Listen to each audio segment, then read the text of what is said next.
ఇది జీలకర్ర బెల్లం. ఇవి రెండు వేరు చేయలేనంతగా కలిసిపోతాయి. పెళ్లి తర్వాత భార్యాభర్తలు కూడా జీవితాంతం అలా కలిసి ఉండాలని ఇవి తలపై పెట్టిస్తుంది.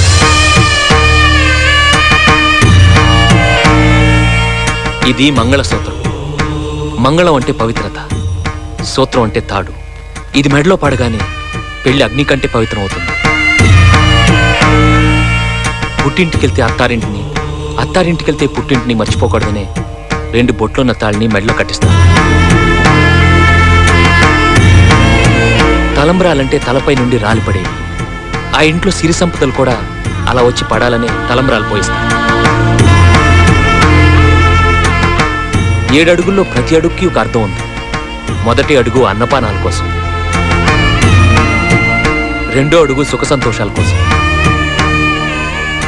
3వ అడుగు వ్రతాల కోసం, 4వ అడుగు సంతానం కోసం, 5వ అడుగు సంపద కోసం, 6వ అడుగు పాడి పంటల కోసం, 7వ అడుగు సఖ్యత కోసం.